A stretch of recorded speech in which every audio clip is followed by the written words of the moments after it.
Hey guys, tonight we begin with something dangerous to medieval society. The exact moment when one genius with absolutely no friends decided to start charging money for things that had been free for centuries. So before you get comfortable, take a moment to like the video and subscribe, but only if you genuinely enjoy what I do here. And let me know in the comments where you're tuning in from and what time it is for you. It's always fascinating to see who's watching from around the world. Before medieval Europe invented taxes, tolls, and emotional damage, there was the communal bread oven, the one wholesome institution peasants could rely on. It was simple. You brought your sad ball of dough, someone else brought their slightly sadder dough, and everyone baked together in a structure that somehow looked older than time itself. No fees, no rules, no lord breathing down your neck, just peasants, soot, and the faint smell of hope. And then disaster. One morning the local lord woke up alarmed, sensing joy somewhere within his territory. A peasant laughing, someone whistling, a woman saying she felt content. Impossible. That kind of behaviour spreads. So he stormed into the village square, stared at the oven like it owed him rent, and declared, "This belongs to me now.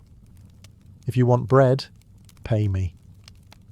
Imagine being a starving farmer in 1140 AD, holding your dough, listening to a man who's never touched flour explain that heat is now a luxury. Peasants blinked at him in confusion, like chickens watching someone build a trebuchet. "But my lord," someone whispered, "the oven belongs to the community." The lord, a man who thought grain grew pre-packaged, simply smiled and said, "Not anymore." Suddenly, baking became a premium experience. No coin? No bread? No bread? Well, congratulations. You've unlocked medieval intermittent fasting. Permanently. Some rebels tried baking at home, but medieval homes were basically flammable suggestions. One spark and the entire neighbourhood ignited like it was auditioning to be Mordor. So even attempting self-sufficiency became an arson speedrun. The Lord naturally took advantage. If the oven burned your bread, fee. If you burned the oven, bigger fee. If you complained, insolence fee. If you breathed too loudly while waiting in line, unspecified fee that changed daily. What had once been a simple town gathering became a medieval DMV. Long lines, slow service, and one man in charge who clearly hated everyone. The peasants adjusted the only way they knew how. Quiet resentment and muttering insults under their breath like, "May a goat sneeze on his stew, and may his boots get wet forever." But deep down, they understood the truth. This was only the beginning. If a lord could charge for baking, he could charge for anything. Walking, existing, looking at birds the wrong way. Medieval Europe had entered its villain arc. Before medieval lords figured out how to charge for sunlight and personal happiness, rivers were the one thing peasants could count on. Water flowed freely, fish swam peacefully, and the only thing dangerous about rivers was drowning, which, frankly, was still better than meeting your landlord. Back then, rivers were community lifelines. You drank from them, washed in them, dumped questionable things into them, and pretended not to see your neighbour doing the same. It was a natural open access system, perfect for people who had zero money, zero rights, and zero energy left. And then, one afternoon, a nobleman on horseback stopped beside the river, stared at the water like it had insulted his boots, and declared, "This shall now be taxed." Imagine the shock. Peasants froze mid-drink like medieval deer in torchlight. "Taxed, my lord?" "But the river moves." "Yes," he replied, "and now it moves for me." This is how river tolls were born, the medieval equivalent of charging people for breathing. If you crossed the river, you paid. If you didn't cross the river, sometimes you still paid. Because according to the noble, the privilege of potentially crossing someday was worth something. They built wooden toll bridges, even across shallow streams you could wade through for free. Try wading instead of using the bridge. Congratulations. You just committed toll evasion, a crime punishable by fines or, if the guard was bored, a quick drowning demonstration. Peasants tried arguing, "But the river belongs to God." "Yes," the Lord agreed, "and God gave me permission. Now pay." Worst part, lords didn't clean the rivers. They didn't maintain them. They didn't even know how rivers worked. These were the kind of men who believed water flowed downhill out of respect for authority, and yet they taxed it anyway. Some areas got creative. They introduced drinking fees, hydration tax, fishing fees, fish theft tax, bridge fees, walking over water tax, viewing fees, yes, a scenic observation fee. One village even charged people for letting their livestock think about crossing the river. That's right. Cows contemplating the stream were now a taxable event. By the end of the century, rivers that existed peacefully for millions of years had become medieval ATMs. Except instead of giving you money, they took it from you. All because one man looked at water and thought, "How do I make this worse?" Long before lords invented the everything tax, peasants had one reliable, peaceful ritual: grinding their grain at home. Every family owned a little hand mill, 2 rocks, some arm strength, and the faint hope that this year's harvest wouldn't taste like soil and depression. It wasn't glamorous, it wasn't fast, but it was free, which in the Middle Ages made it dangerously suspicious. Enter the medieval lord, a man who couldn't identify a wheat stalk if you smacked him with it. One morning, he heard a horrifying sound drifting across his manor lands. Peasants grinding grain without giving him money. That rhythmic scraping noise? That wasn't industry. That was lost revenue. So he rode into the village, pointed dramatically at everyone's innocent little grinding stones, and declared, "These are now illegal." Just like that, the hand mills, tools peasants had used for generations, became contraband. Owning one was suddenly the medieval equivalent of running an underground casino.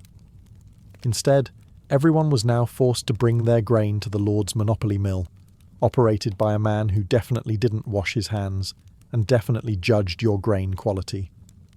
The process was simple: carry your heavy sack of grain to the mill, wait behind 20 other miserable people, pay a fee, watch as the miller accidentally keeps the best handfuls for himself, pay a second fee because he felt like it. Return home with less flour than you started with and significantly less will to live. Try grinding grain at home anyway. Mill inspectors, yes, those existed, would raid your cottage, confiscate your stones, and fine you for the crime of unauthorized crushing. If they caught you twice, they destroyed your millstones completely, which sounds dramatic until you remember they were just rocks. Breaking them was essentially a public tantrum. One lord even wrote in his records, "The peasants must not grind grain themselves, for independence breeds arrogance." Translated, "I can't charge them if they're doing it efficiently." The worst part? The lord's mill didn't exactly work well. It broke often, got stuck, flooded, froze, caught fire, or randomly exploded because nobody understood physics yet. But peasants had no choice. Whether the mill functioned or not, the fee remained consistent. This was medieval innovation at its finest. Take something free, make it worse, charge money, call it progress. Firewood was the medieval peasant's emotional support system. Cold, firewood, hungry, firewood. Sad about the crushing weight of feudalism, firewood and maybe some quiet crying behind the barn. It was the one resource peasants could collect without permission, paperwork, or being lectured about trespassing on the Lord's aura. It fell off trees naturally. God supplied it directly. No middleman needed, which of course meant disaster was imminent. One crisp morning, the local baron, a man who possessed the economic instincts of a parking meter with legs, rode through his forest and spotted something horrifying. A peasant bending over to pick up a stick. A single pathetic stick. A stick that probably didn't even burn well. And yet the baron's mind began to vibrate with profit-driven rage. From his perspective, he had just caught someone stealing heat from under his nose. From the peasant's perspective, He had just bent down to pick up a twig like a normal human who doesn't intellectualize branches. Naturally, the Baron returned to his manor, poured himself an overpriced goblet of wine, stared at the wall for a few minutes, and had a revelation. What if I owned every stick in this forest? By the end of the week, proclamations went up declaring the woods protected royal timberland, which was medieval lordspeak for, I am now charging money for something I didn't know existed until 7 minutes ago. Peasants were stunned. How could anyone own fallen wood? The trees didn't sign contracts. Gravity did most of the labour. But in the Middle Ages, ownership wasn't about logic. It was about who had the fanciest boots and the least empathy. Soon, collecting firewood required permission from the Baron, which he granted generously for a small fee the size of your soul. Peasants trudged into the forest with permits dangling from their belts like sad ornaments, praying they wouldn't run into the Baron's guards. Men who lurked behind trees waiting to jump out and yell things like, "Drop the stick, criminal!" Ironically, peasants began collecting firewood illegally at night, sneaking through the forest like underpaid ninjas, gripping twigs as if they were precious jewels. Meanwhile, the Baron slept peacefully, dreaming of new ways to charge people for oxygen. Worst of all, if a peasant accidentally picked up a branch that was too fresh, they were accused of cutting live wood. That crime came with punishments so disproportionate you'd think the Baron was avenging a fallen family member, and so firewood, once free, abundant, and blessed by nature, became a premium service in the grand medieval tradition of, if peasants need it, charge for it. Walking used to be the one activity medieval peasants could do without consequences. They walked to fields, to markets, to church, to their own doom, all for free. Their entire lifestyle was essentially one long, miserable hike. But even this simple act was deemed too joyful, too liberating, too dangerously independent for the ruling class. It started innocently enough. A baron decided to improve the main road by removing 2 rocks and telling everyone he had modernized infrastructure. Naturally, he then built a wooden gate across it, not for defense, not for decoration, but for the sole purpose of charging people the privilege of continuing their miserable existence in a straight line. The first peasant to encounter the gate stood in front of it for a full minute, trying to decide whether this was a joke or the beginning of something historically stupid. A guard stepped out, bored, holding a spear that suggested he had not been trained to use it.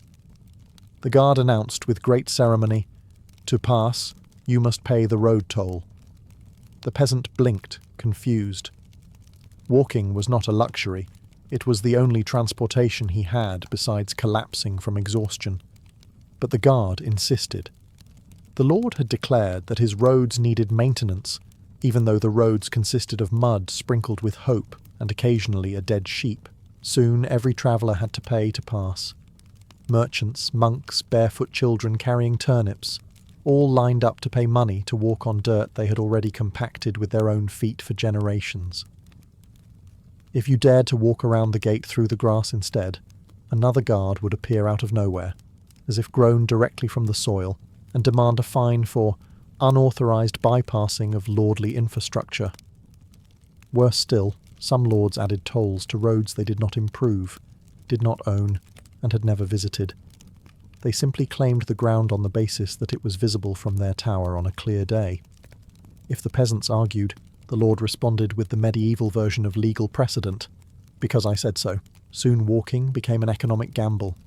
Every trip required planning, budgeting, prayer, and maybe a backup prayer just in case. Peasants even began taking the long way around, sneaking through forests and marshes like fugitives, all to avoid paying a fee for using the earth.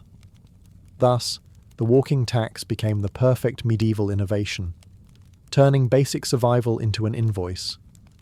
Because in the Middle Ages, even gravity reported to the nobility. Fishing was once the last refuge of the medieval peasant. The river didn't ask questions, it didn't judge their smell, it didn't care about their social class. It simply existed, full of fish who were probably also wondering why humans were always crying nearby.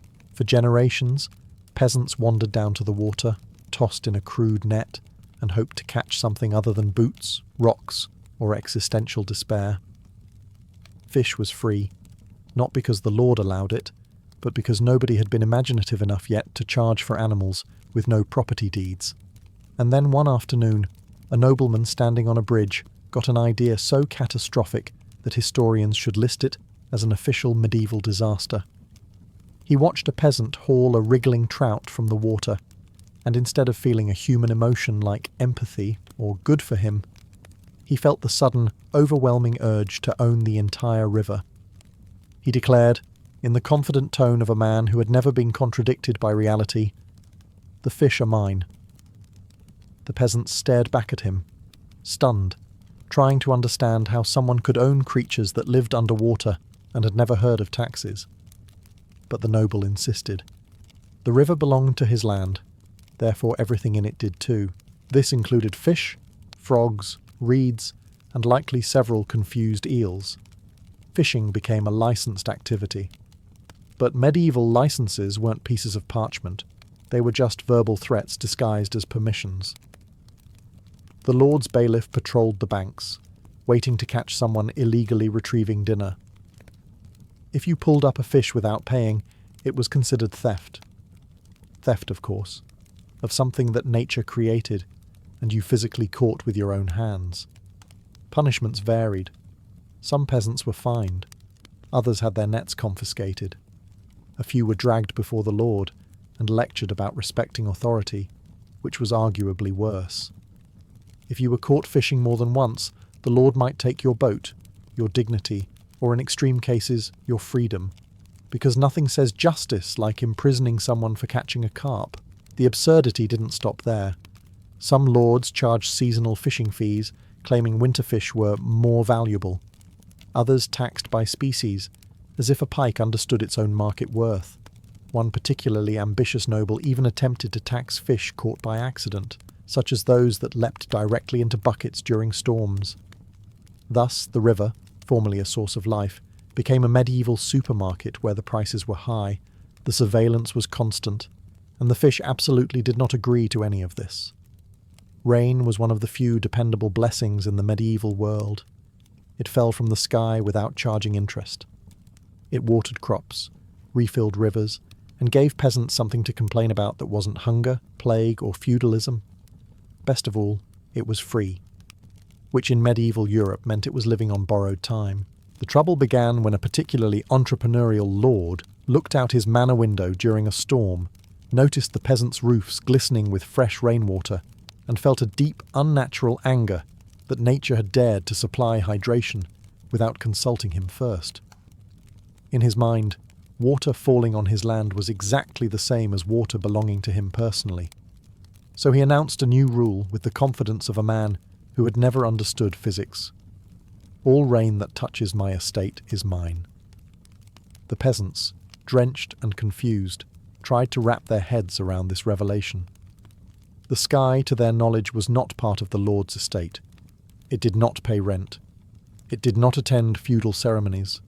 It simply existed above everyone, aggressively neutral. But the Lord was unmoved. If rain touched your bucket, your barrel, your roof, or your head, you were expected to pay a small fee for unauthorized water collection. In other words, water falling onto your face was now technically a crime. Peasants tried to argue. They pointed at the clouds, at the open sky, at the fact that water was not a sentient employee of the Lord. But medieval logic was a one-way street. The Lord insisted the clouds drifted over his land, therefore they were cooperating with him. This was, of course, nonsense. But nonsense is powerful when backed by armed men. People tried collecting rainwater secretly. They hid barrels behind houses. They placed buckets under eaves in the dead of night. They cupped their hands discreetly during storms. But the Lord's guards were relentless, patrolling during rainfall with the same energy modern security uses to chase teenagers out of malls. Some peasants were fined for hoarding moisture. One woman was accused of stealing atmospheric resources. A man was charged after being caught running outside with a bucket during a drizzle, his crime described formally as attempted precipitation theft. In the end, even the weather wasn't free in medieval Europe. Rain itself became part of the feudal economy. a perfect symbol of an age where nature belonged to whoever shouted "mine" loudest while holding a sword. Grass was the one medieval resource that nobody thought to monetize. It grew everywhere, required zero effort, and tasted like disappointment, which made it perfect for cows, goats, sheep, and occasionally desperate peasants during famine. Animals wandered freely across the commons, nibbling as nature intended, blissfully unaware of the economic nightmare about to be created on their behalf. Everything changed the day a nobleman rode past the fields and noticed something terrifying: peasant livestock grazing, for free. His mind, naturally unburdened by morality or agricultural knowledge, began to panic. Free grazing meant free animals. Free animals meant wealth for peasants. And wealth for peasants meant they might start asking questions like, "Why are we starving while you have 12 kitchens?" This could not be allowed. So he invented grazing rights, a term that sounded official, but was really just a fancy way of saying, "I'm charging you for the grass that literally grows out of the ground by itself." The announcement was delivered with theatrical gravitas. The Baron declared that all grass, whether standing, partially chewed, or entirely theoretical, belonged exclusively to him. If a cow looked at grass on his land, that was trespassing. If a goat walked near grass, that was attempted theft. If a sheep even thought about grass, the Lord considered that conspiracy. Suddenly, the commons, land historically shared by the entire village, became a legal minefield. Cows could no longer wander, goats could no longer roam. Shepherds had to escort their animals like overworked security guards, constantly scanning the horizon for the Baron's tax collectors, lurking behind shrubs like medieval paparazzi. Some peasants attempted diplomacy. "My lord," they explained, "this grass has always been free." But the Baron, a man who believed the earth itself answered to his boots, simply replied, "It is free. For me." His smile did not reach his eyes, possibly because his eyes had never expressed warmth before. Soon, poor families were spending half their income just to let their animals eat. The irony was staggering. The peasants fed the animals fed the Lord's taxes, and the Lords fed on the satisfaction of turning sunshine, soil, and chlorophyll into a revenue stream. A few rebellious peasants tried sneaking their animals onto common land at night. These moonlit missions looked like undercover heists, except the treasure was grass, and the thieves were exhausted sheep. In the end, medieval grass became one of the most profitable inventions of the Middle Ages, not because it changed, but because someone woke up, looked at a meadow, and shouted the most dangerous word in feudal Europe: mine. If there was one thing medieval peasants depended on more than hope or prayer, it was beer. Not because they loved the taste. Medieval beer tasted like anxiety and wet hay, but because water could kill you faster than an invading army. Beer was liquid safety. Beer was hydration with training wheels. Beer was the only beverage a medieval villager could drink without contemplating their imminent funeral. Naturally, this meant the authorities had to ruin it. Home brewing was once a simple, communal ritual. Every household crafted its own weak, cloudy brew using barley, whatever herbs were nearby, and sometimes ingredients that should never have entered a liquid meant for human consumption. But it was theirs, and it was free. Then one day, a town councilman, whose personality resembled stale bread, realized something horrifying. People were enjoying beer without paying him. This discovery triggered an intense emotional crisis, the kind nobles felt when peasants smiled too long. To fix this tragedy, the council introduced an ale tax, a brilliant invention designed to ensure that the only safe drink in medieval Europe now required government approval. Suddenly, your humble brewing pot transformed from a family tradition into a suspicious object of state interest. Inspectors began prowling through villages, sniffing the air like overworked bloodhounds, searching for the unmistakable smell of unlicensed joy. A woman stirring a pot in her kitchen could be confronted by a sweaty official demanding to know whether she was making soup or engaging in unsanctioned beverage production. There was no correct answer. To brew legally, peasants had to visit the ale conner, a man whose job was to taste beer professionally and whose liver had long since retired. He would decide, with the solemnity of a judge sentencing a criminal, whether your beer was worthy of public consumption. If approved, you paid a fee. If not approved, you still paid a fee. Medieval justice was refreshingly predictable. Brewing without permission became a dangerous underground activity. Families brewed at night behind shuttered windows, praying that their bubbling barley mush wouldn't betray them with a loud hiss at the wrong moment. Children acted as lookouts, watching for the dim glow of the tax collector's lantern. Entire neighborhoods developed a secret network of signals, like birds, but more terrified, just to warn each other when inspectors were approaching.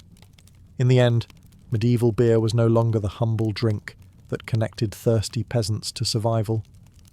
It became a symbol of everything wrong with the Middle Ages: corruption, regulation, and the unshakable belief among the elite that joy must always come with a receipt. Forests were once the medieval peasants' closest thing to a spa retreat. They wandered in, collected mushrooms that may or may not kill them, gathered sticks, hunted the occasional rabbit, and enjoyed nature's free offerings, all while praying they wouldn't run into wolves, bandits, or their landlord. It wasn't glamorous, but at least it was free. Then kings and nobles discovered forests. Not the trees, not the ecosystem, not the concept of nature. No, they discovered the possibilities of charging people for touching leaves. Suddenly, vast woodland areas became royal forests, a title that suggested majesty while actually meaning nobody else is allowed to use this. The announcement came down like a thunderstrike of stupidity. One day, the forest was simply a forest. The next, it was transformed into a sacred, untouchable sanctuary, reserved exclusively for the nobility's favourite hobbies: hunting, riding, and pretending they were doing something important. Peasants were stunned. The forest had been their lifeline forever. It provided fuel, food, herbs, and occasionally a quiet place to scream into the void. Now they were told to stay out unless they wanted to risk a fine, imprisonment, or the medieval version of a strongly worded letter, also known as having a guard shake a spear at them. Worse, the king's deer suddenly became more valuable than the peasants themselves. Killing a deer without permission was treated with the same seriousness as treason. In some places, killing a deer was punishable by death, while killing a peasant was punishable by inconvenience. If a noble ran you over while hunting, you were expected to apologize for damaging his horse. The royal hunting parties made everything worse.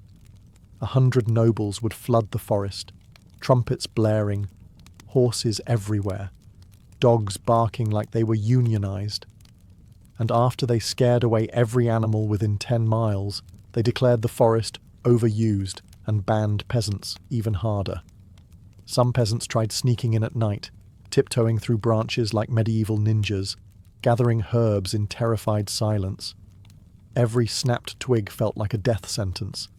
Every owl sounded like a guard shouting, and heaven forbid they accidentally encountered a deer. They would have to pretend they hadn't seen it, hadn't noticed it, and certainly hadn't thought about hunting it. So the forest, once a place of freedom, became another monument to medieval inequality. Trees didn't change, laws did. And with the stroke of a quill, nature itself became a gated community. Marriage in the medieval world was supposed to be simple. 2 people met, decided they could tolerate each other's existence, and joined forces to survive famine, taxes, and aggressive geese. It wasn't romantic, but it was efficient, like forming a 2-person alliance against a very angry universe. But then a lord realized there was something happening on his land that he was not profiting from. Peasants getting married. The horror. 2 individuals creating a household without paying him first? Scandalous, dangerous, potentially revolutionary. So, naturally, he invented the marriage fee, because nothing celebrates love like financial punishment. The fee was called merchet, a word that sounds like a small, harmless pastry, but actually meant, pay me or your daughter isn't legally allowed to leave your house. Yes, medieval lords essentially charged fathers for the privilege of letting their daughters marry someone else. Imagine being a weary farmer scraping together coins not for a wedding feast, but for the right to legally stop feeding your adult child. It was the most medieval financial transaction imaginable. The absurd part is that this fee had nothing to do with the wedding itself. You still needed money for food, clothing, ale, and the priest, who was already practicing his disappointed face. The merchant was simply the lord's way of saying, "I noticed you're happy. Please pay to continue." Some lords took their role far too seriously. They kept detailed lists of eligible women as if running an incredibly creepy subscription service. If a daughter married without paying, the lord could fine the entire family, refuse to recognize the marriage, or in extreme cases, forcibly bring her back to her father's house, which, understandably, ruined the honeymoon. Peasants tried pushing back. A few brave souls attempted secret weddings at night, officiated by friendly monks who had long given up on earthly logic. But secrecy was difficult in a village where everyone shared walls thin enough to hear a fly sneeze. News travelled fast. So did the lord's tax collectors. The worst cases involved widows. If a widow remarried, she often owed another fee because apparently surviving one husband wasn't challenging enough. Medieval bureaucracy was determined to charge you for every milestone: birth, marriage, death, and anything fun in between. In the end, marriage, a simple human union, became yet another medieval paywall. Love may have been free, but expressing it legally required small coins, enormous patience, and a lord who hovered over your happiness like a hawk with financial anxiety. Bridges were once simple structures in the medieval world. A few planks stretched across a stream, built by monks who had nothing better to do between praying and debating how sinful cheese was. These bridges allowed peasants to cross rivers without drowning, freezing, or getting swept away like leaves with poor financial planning. They were free, functional, and occasionally even sturdy. Three qualities that immediately made lords suspicious. The moment a nobleman realized peasants were safely crossing water without paying for the privilege, he experienced a spiritual awakening. He stared at that humble wooden bridge and saw not a communal good, but a missed opportunity. Within days, a gate appeared at one end of the bridge, along with a guard who treated this 6-foot structure as if it were the entrance to a royal palace. Suddenly, crossing a bridge required payment. Not because the bridge needed repairs, it always needed repairs, nor because it improved safety, it never improved safety, but because the lord decided that convenience was a luxury item. Peasants who attempted to cross were intercepted by a guard who asked with tragic seriousness, "Toll, please," as if demanding payment for walking across a glorified wooden toothpick were the most natural thing in the world. If a peasant asked why the toll existed, the guard would look at them with the defeated eyes of a man who had asked the same question himself and had not enjoyed the consequences. The official explanation was bridge maintenance, which was interesting, considering the bridge hadn't been maintained since the day it was built. Half the planks were loose, the other half were rotting, and the whole thing wobbled like it had a personal vendetta against gravity. Some peasants attempted to ford the river instead, believing that drowning was preferable to paying the toll. But the lord anticipated this. Anyone caught crossing through the water was fined for illegal bypassing of authorized infrastructure, proving once again that medieval law was written by people who had never paid a bill in their life. The tolls were outrageous. A farmer could cross the bridge and lose a week's wages. A merchant could cross with goods and lose a month's profits. A cow could cross and somehow also be charged, leading to the absurd situation of livestock with debt.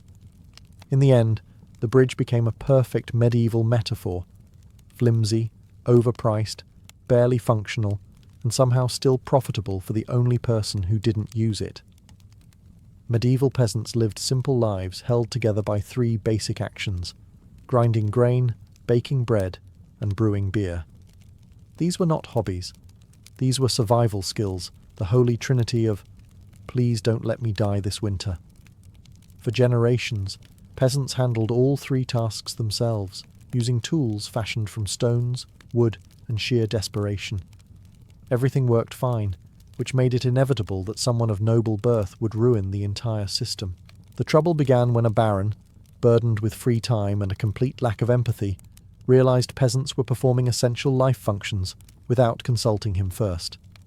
He watched them grind grain, bake bread, and brew beer, and instead of thinking, how industrious, he thought, how dare they? His solution was simple: turn each basic survival task into a taxable event. First came the milling monopoly, which forced peasants to grind their grain at the Lord's mill, operated with all the grace of a collapsing wagon. Then came the oven tax, transforming communal baking into a bureaucratic ritual, overseen by a man who didn't know the difference between flour and dust. And finally came the ale regulations, which required permission to brew the only beverage safe to drink without preparing your will. Each process became a miniature nightmare.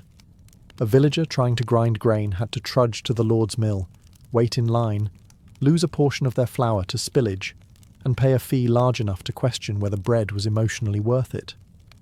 Baking required navigating the whims of the oven keeper, who acted like he was guarding the gates of heaven rather than a glorified fire pit. Brewing beer demanded an audience with the ale inspector, a man whose sole qualification was his ability to drink suspicious amounts of questionable liquid. Peasants soon realized they weren't paying for services, they were paying for permission to exist. Even attempting to perform these tasks at home became a crime. A woman caught brewing beer in her own kitchen was fined for unauthorized fermentation, a charge that sounds scientific, but was really just the Lord's way of saying, stop being resourceful. If someone baked bread secretly, smoke rising from their chimney was treated like a distress signal, except the only people arriving were tax collectors. Together, the triple tax system formed a perfect medieval trap. No milling, no baking, no baking, no bread, no bread, no life. And the Lord collected revenue at every stage. It was the original subscription model, except with more hunger, more surveillance, and significantly worse customer support. Medieval markets began as wholesome, chaotic gatherings where peasants shouted prices, chickens escaped frequently, and nobody had any idea what sanitation meant. They were loud, messy, and filled with the aroma of unwashed bodies and vegetables that were technically edible. Best of all, they were free to enter. You could walk in, set up a cloth on the ground, and sell your onions with the confidence of a capitalist who owned absolutely nothing. Naturally, this could not continue. One day, a lord stood on his balcony, looked down at the lively marketplace, and felt a sharp, personal pain. The pain of watching people trade goods without paying him first. Free enterprise? On his dirt? Bold? Dangerous? Unacceptable. So he installed a market gate, hired a man whose job was to be permanently irritated, and announced that everyone entering the market now owed a stall fee.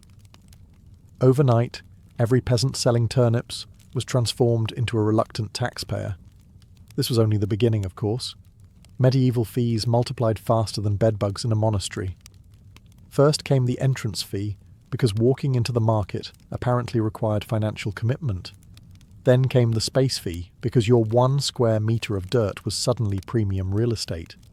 Then came the merchant fee, for the Lord's generous act of letting you breathe his air while selling your produce. The Lord had successfully monetized existence. The peasants adapted as best they could. Some squeezed 3 families' goods onto a single cloth to save money, creating a shopping experience so cramped it resembled a medieval thrift store, designed by someone who hated joy. Others attempted to enter the market early to avoid the collectors, only to discover that the collectors slept at the gate like dedicated trolls. The worst part was that the Lord offered no services in exchange. The ground was uneven, the stalls were crooked, the smell was catastrophic, and nobody felt safe. Bandits wandered the aisles like confused customers. Stray dogs stole sausages directly from tables. Chickens launched escape attempts with surprising intelligence. Yet the fees kept rising. A few daring peasants attempted to form unofficial markets in nearby meadows, where trading was free and spirits were high. Naturally, the Lord shut these down immediately, declaring them illegal gatherings. Medieval code for, "You forgot to pay me." By the end of it all, medieval markets transformed from simple communal gatherings into early prototypes of shopping malls. Crowded, overpriced, and controlled entirely by someone who never shopped there. By the end of the Middle Ages, one truth had become painfully obvious. Nothing remained free for long. If something brought comfort, relief, or the faintest glimmer of joy to peasants, it was merely a matter of time before a nobleman appeared, holding a scroll and a smirk, ready to slap a fee on it with the enthusiasm of a man who had never worked a day in his life. This transformation didn't happen overnight. It was a slow, creeping infestation of ownership, a word medieval lords applied liberally to anything they could physically stand near. Bread ovens, rivers, forests, grass, bridges, beer, markets, marriages, all once free, all eventually converted into revenue streams for people whose job descriptions were essentially be wealthy. At first, peasants resisted. Quietly, of course, because the Middle Ages weren't known for their tolerance of public-spirited debate. They whispered complaints, rolled their eyes behind haystacks, and invented surprisingly creative insults involving goats. But resistance was futile. Lords discovered early on that peasants needed things, and if peasants needed things, they could be charged for them. In fact, they should be charged for them. It was practically a divine obligation. By the final centuries of medieval life, the logic had become tragically circular. If something existed, it belonged to the lord. If it didn't belong to the lord, he claimed it. If he claimed it, he charged for it. If peasants objected, he fined them for objecting. The system fed itself like a snake made entirely of taxes. Even absurdity had limits. But medieval Europe consistently found new ones. One noble claimed ownership of the local sunrise because it appears over my land. Another attempted to tax shadows cast by buildings. A third proposed charging peasants for the privilege of using the road outside their own homes. That one didn't catch on, but only because the collectors couldn't figure out how to invoice sunlight. Eventually, peasants accepted their fate with the weary resignation of people who had been chronically disappointed by life since birth. They lived, worked, suffered, paid, and prayed that the next generation might be charged slightly less aggressively for breathing.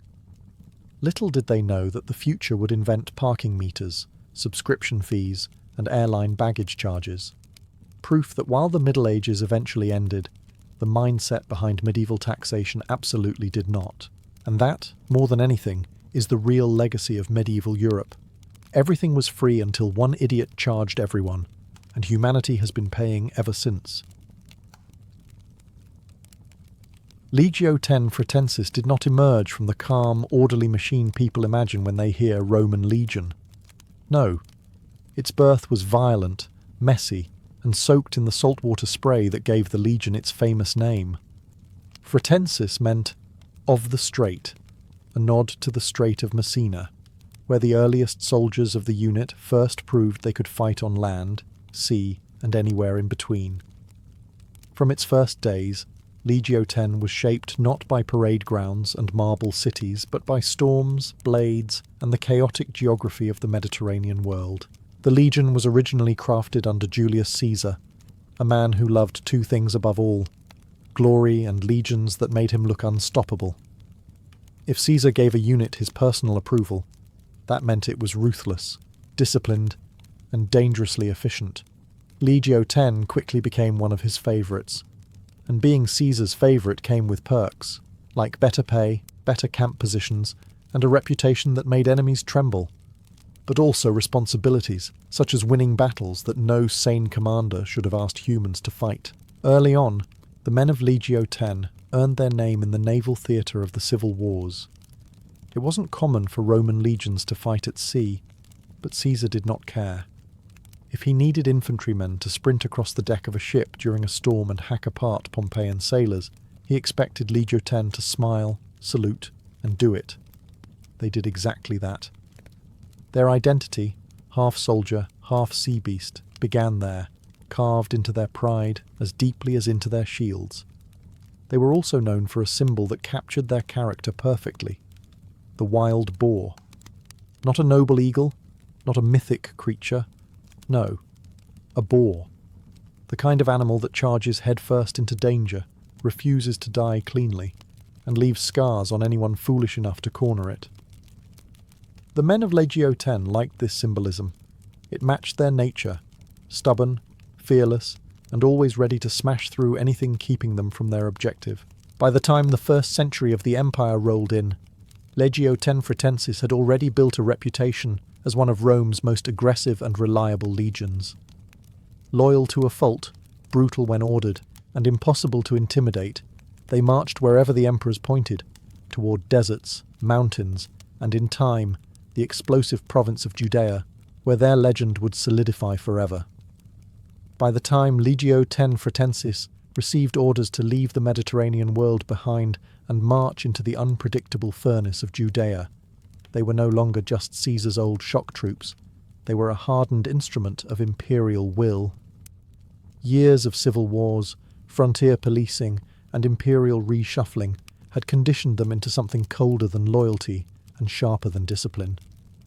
They were a legion that expected trouble and felt insulted if a province failed to provide any. Judea, however, was not going to disappoint them. The province was already simmering when Legio X arrived.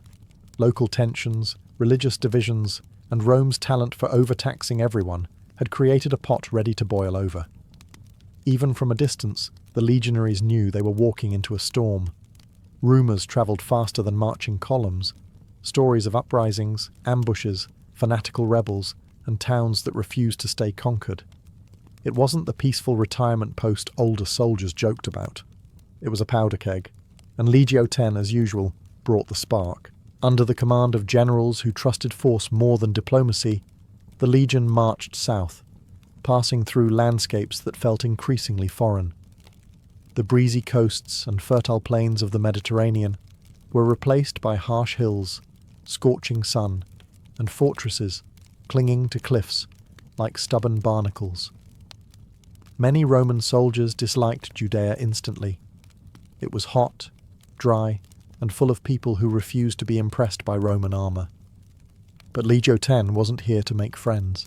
They were here to impose silence on a land that resisted silence. The legion established its early positions in coastal strongholds such as Caesarea, but their true crucible would lie inland. The province was fractured into pockets of resistance, some small, some frighteningly organised. Every hill seemed to have a lookout, and every road had the potential for trouble.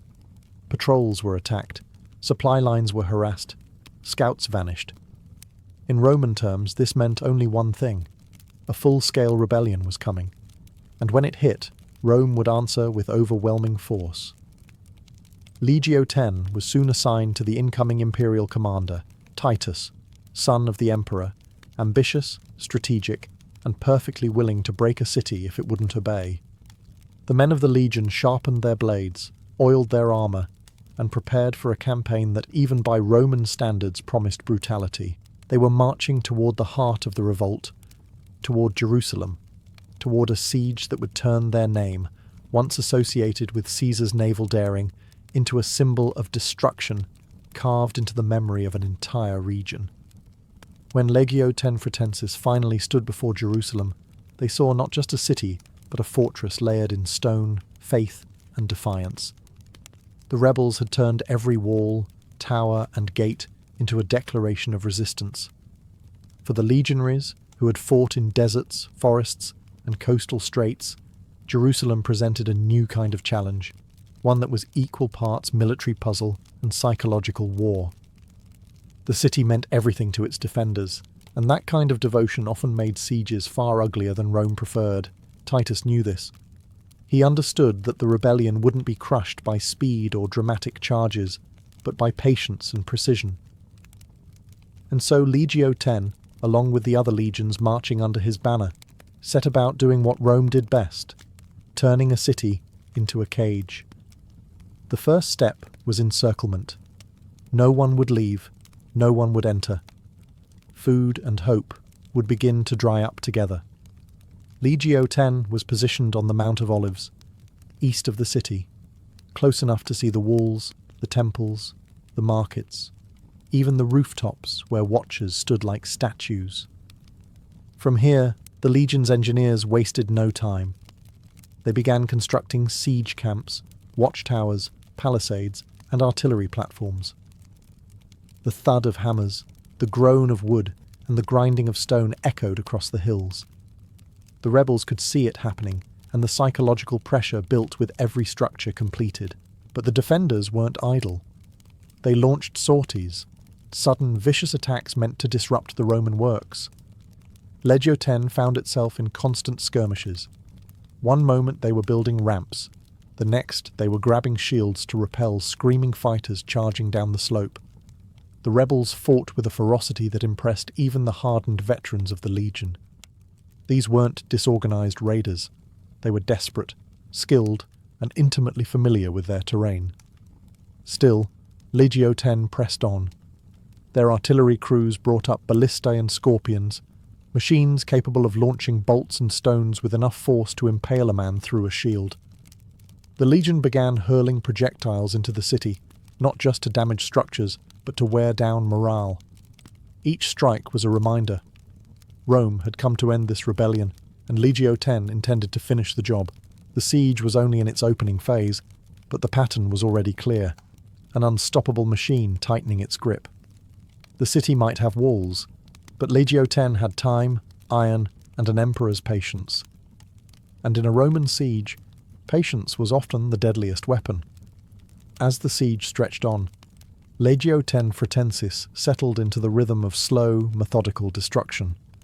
Sieges were not glamorous, they were grinding contests of endurance. But for a legion with decades of brutal experience, this was familiar ground. The men of Legio X understood that every hour spent building, hammering, dragging stone or firing artillery was another thread tightening around Jerusalem's throat. The city's outer defences were formidable. The rebels had fortified them with fresh masonry, watchtowers, barricades, and a determination born from faith and desperation. Legio X, stationed on the slopes of the Mount of Olives, had one specific task: weaken the eastern walls until they cracked open like a clay pot under a hammer. But the defenders knew the terrain better and launched constant attacks from the gates and hidden paths. The legionaries found themselves fighting in chaotic bursts, short, vicious clashes that left dust, blood, and broken tools scattered across the ground. The Romans responded the only way they knew how, by bringing in heavier equipment. Engineers from Legio X constructed towering siege platforms known as ageras, as well as massive battering rams coated with wet hides to prevent them from being set on fire. The defenders hurled burning torches, pots of pitch, and even molten substances at them, but the legionaries kept pushing.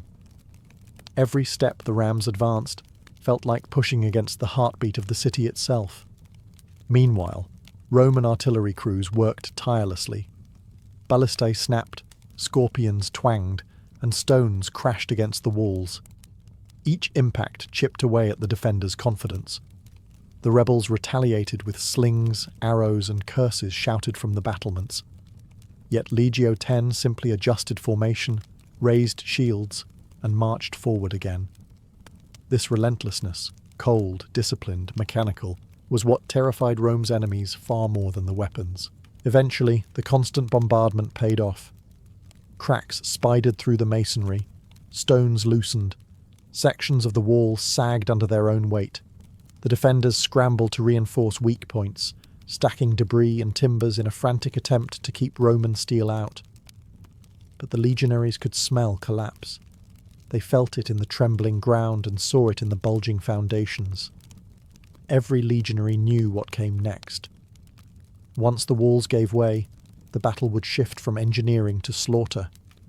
Street fighting, house to house, temple to courtyard, Jerusalem would become a maze, and Legio X Fretensis would be the torch carried through it. The walls were failing, and the legion was ready to enter. When the walls finally buckled and sections collapsed into heaps of rubble, a roar went up, not just from Legio X Fretensis, but from every Roman soldier who understood what a breached wall meant. It was the signal that the siege had entered its most dangerous and decisive stage. Now the fighting would move inside the city, where walls, alleys, and sacred spaces turned every step into a battlefield. And unlike open ground, Jerusalem's interior favoured the defenders. Legio X advanced cautiously at first. They had been in cities before, Alexandria, Serene, and smaller rebellious towns. But Jerusalem was different. Its layout was a maze of courtyards, narrow streets, sudden staircases, rooftop paths, and fortified compounds. The rebels used this terrain like a second weapon. Every turn hid a slinger, every doorway a spearman, every rooftop a hail of stones. The legionaries, trained to fight in formation, had to adapt quickly. Their shields became roofs, their formations small and flexible, their movements slow and deliberate. Smoke soon joined the chaos. Fires broke out as buildings were hit by artillery stones, torches were thrown, and fighting spilled into homes and markets. The city began to choke on its own burning insides. For Legio 10, this made visibility worse, but it also created panic among the defenders. Fire had no loyalty. It consumed rebels and Romans alike, destroying hiding places, collapsing roofs, and forcing fighters into the open. Despite the danger, the legion pushed forward. Their discipline held them together like iron hinges in a storm. Officers shouted orders above the screams and crackling flames. Horns signalled movements between alleys. Ballista crews repositioned themselves wherever they could find clear shots into deeper parts of the city. Even amid the smoke, the boar emblem of the legion moved steadily forward, carved into shields blackened by soot. Jerusalem fought back with the desperation of a cornered animal. Rebels launched ambushes from tunnels. Archers shot from temple walls. Groups of defenders hurled stones from rooftops until Roman troops stormed the stairs and cleared them. The city's sacred geography, its temples, its marketplaces, its holy courtyards, became scenes of bitter, close-quarters combat. But Legio 10 had something the rebels lacked, an unswerving certainty of victory. Rome did not retreat inside cities. Rome consumed them. With every street taken, every barricade crushed, and every fire swallowing another pocket of resistance, Legio 10 advanced deeper toward the heart of Jerusalem. The labyrinth was burning, and the legion was the flame walking through it. As Legio 10 Fretensis fought its way deeper into Jerusalem, all roads, burning, ruined, blood-soaked, led toward one place, the temple. The defenders saw it not merely as a fortress, but as the spiritual heart of their world, the last anchor that held their morale together. If the temple fell, the revolt would collapse with it. If it stood, Rome's victory would remain incomplete. This made the next phase of the battle inevitable. A clash not just for a building, but for the emotional core of an entire people. Titus, understanding the symbolic explosion this confrontation would trigger, initially wanted the temple preserved. A destroyed holy site was a permanent monument to resentment. A captured one was proof of Roman superiority.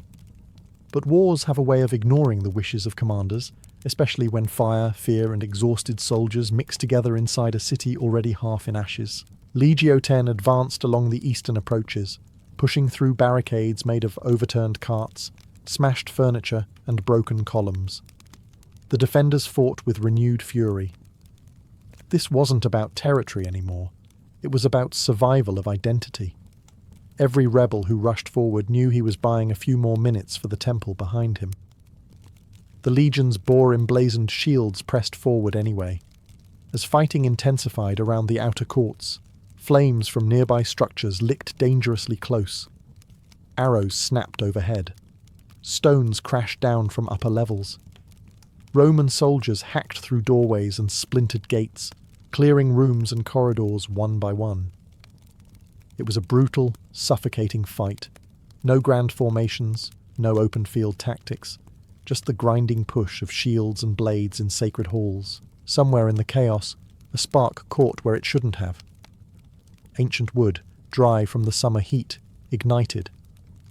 The fire jumped from beam to beam, accelerated by wind, debris, and terror. Within moments, flames crawled up pillars and ran across ceilings. The defenders screamed for water.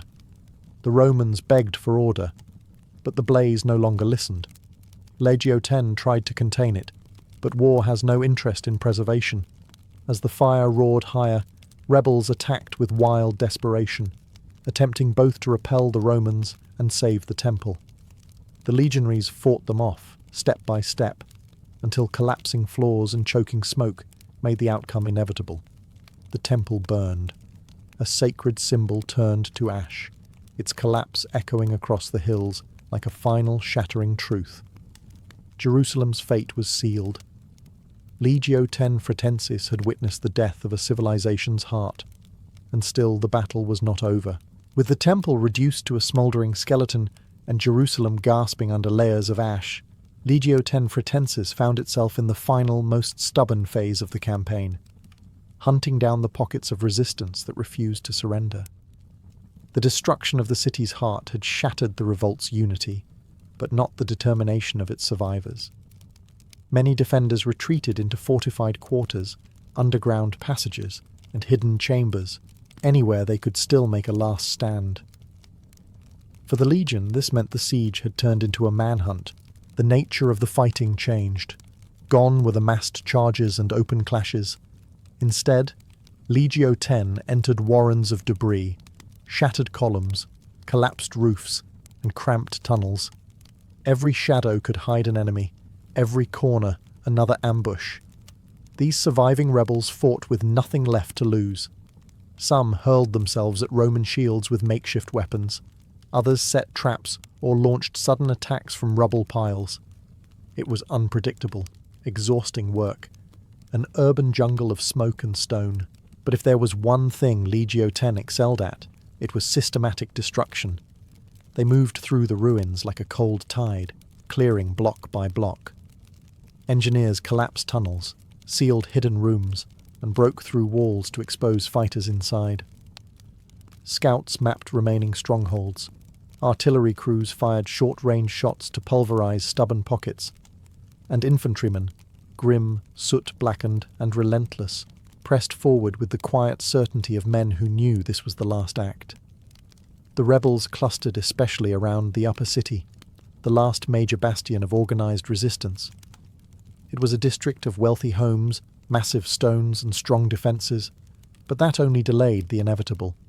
Legio X approached with both discipline and brutality. They fought up staircases slick with dust and blood. They advanced across rooftops held by archers.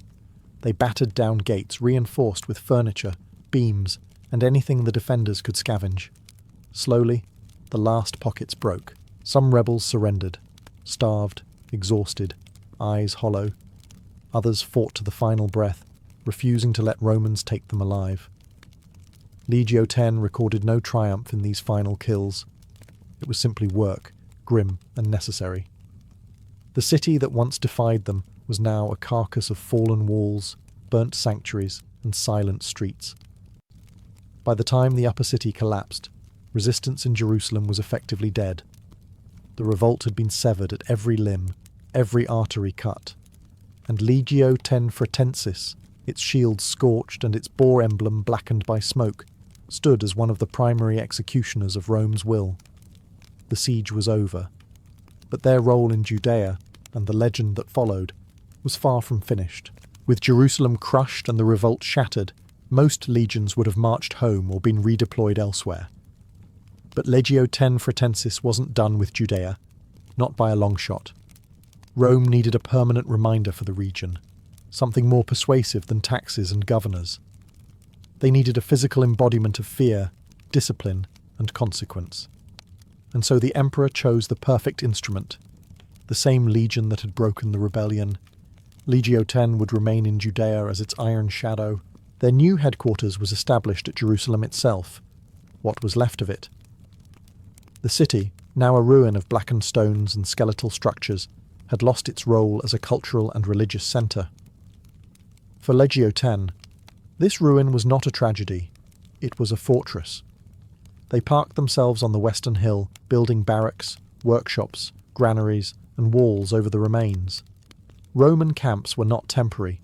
They were organisms that grew, hardened, and transformed landscapes.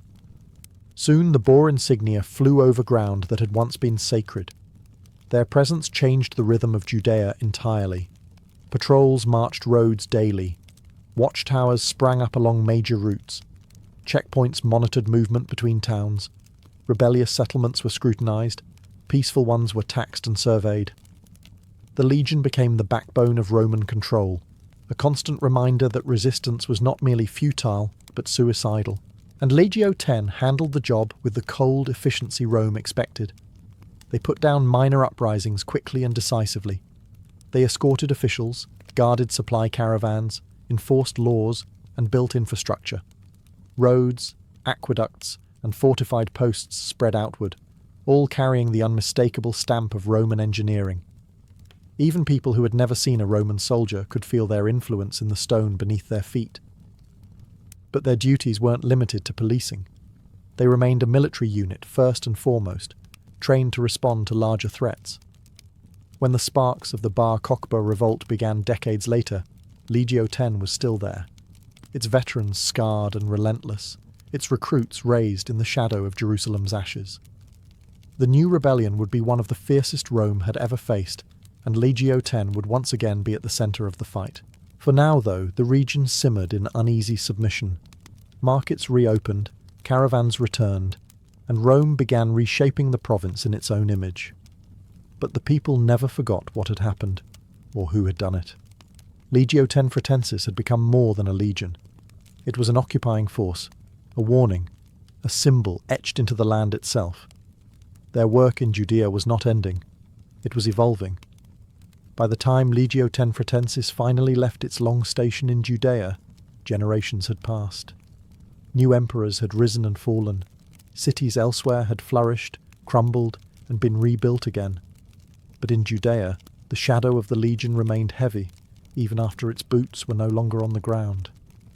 Few legions in Roman history shaped a region so profoundly and so violently as Legio X. Their role in crushing the Great Revolt had already etched their name into memory. But what came after made their legacy even harder to erase. They became the instruments through which Rome reshaped Judea into something unrecognizable. The temple's ruin, the construction of garrisons, the redrawing of borders, the new taxes and new laws, all of it unfolded under the watchful eyes of the boar-emblazoned legionaries. For many locals, Legio X was not simply an enemy. It was the face of Rome itself. Their ruthlessness during the Bar Kokhba revolt decades later only deepened that impression. The uprising was fierce, organized, and more widespread than the first rebellion. Judean fighters built underground networks, fortified caves, and disciplined units. Rome responded with overwhelming muscle, multiple legions converging on the region. And in the center of that storm, again, stood Legio X Fretensis. Hardened by years of harsh service, they dismantled rebel strongholds, collapsed cave systems, and pursued fighters through deserts and ravines. When the rebellion finally snapped, the cost in lives and cities was unprecedented. The legion had helped crush not just a revolt, but the possibility of future independence. Afterward, the Roman authorities rebuilt the region into a new identity, a province renamed Syria Palestina. The old symbols were erased, the old ways restricted, the old memories smothered under Roman urban planning. And Legio X remained stationed in the new provincial capital, Aelia Capitolina, once Jerusalem, now a Roman colony with temples to Jupiter and squares paved over destroyed neighbourhoods. Even when centuries passed and the legion's veterans were buried, their mark survived. Coins bearing their boar emblem were still found in the soil. Forts built by their engineers still clung to ridges and plains. Inscriptions carved by bored soldiers on stones and slabs still told fragments of their presence. And the memory of the wars they fought, the sieges, the fires, the destruction, lived on in the stories of those who survived them. Legio X Fretensis was more than a military unit. It was an era. A force that reshaped landscapes, cultures, and destinies. Its legacy was written not on parchment, but in the ashes of cities and the scars of a people who endured its might. And centuries later, history still remembers the boar of Judea. By the 12th century, Europe's once quiet towns had transformed into noisy, competitive, and chaotic centres of trade. Carts jammed the narrow streets. Workshops spilled noise and smoke into the alleys. Foreign merchants unloaded goods at dawn. Bakers shouted prices. Tanners stank up entire districts. And in the middle of all this, craftsmen faced a growing problem: freedom. Not the romantic kind, but the dangerous, unregulated kind, where anyone could claim to be a carpenter, a butcher, a shoemaker, or, heaven forbid, a surgeon with nothing but a knife and confidence. Markets were swelling, but so were the risks. Fraudsters sold watered-down ale. Butchers stretched meat supplies with tricks better left undescribed. Weavers copied patterns without skill. And newcomers, drawn from countryside and slums, jumped into trades without training, undercutting prices and threatening reputations. For a medieval craftsman, your name was everything. If customers no longer trusted the quality of your work, your livelihood collapsed. Something had to bring order. The solution didn't come from kings or bishops. It came from the craftsmen themselves.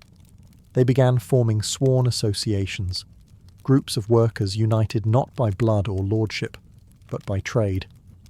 These were the first guilds, alliances built for survival in a world where markets grew faster than rules. At first, they were small circles of craftsmen agreeing on basic standards. A baker could not sell bread that crumbled to dust. A blacksmith could not forge horseshoes that snapped after 2 steps. A shoemaker could not stitch leather so thin it tore in the rain. The guild protected all honest workers by ensuring that every member followed the same quality code. But as towns expanded, so did guild ambitions. They realized that if they controlled quality, they might as well control everything else: prices, training, competition, even who was allowed to practice a craft at all. What began as a pact of cooperation slowly hardened into a system of power. Joining a guild was no longer casual. It was a privilege. Members swore oaths, paid dues, attended meetings, and defended their shared interests like a brotherhood. Apprenticeships ensured skills were passed down correctly. Journeymen travelled to learn. Masters oversaw standards and protected secrets. Anyone working outside the system became a threat, and guilds crushed threats with enthusiasm.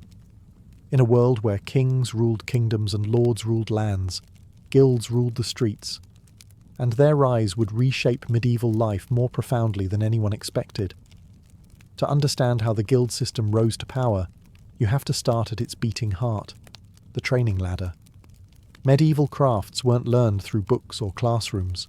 They were absorbed through sleepless nights, calloused hands, and years spent under the watchful eye of a master. And guilds made sure that every craftsman, whether a baker, blacksmith, cooper, or goldsmith, followed the same path. It began with the apprentice, often a boy as young as 10 or 12. His parents negotiated a contract with a master, promising obedience in exchange for training, food, and a place to sleep, usually in the workshop itself. Apprenticeship wasn't romantic. It was exhausting.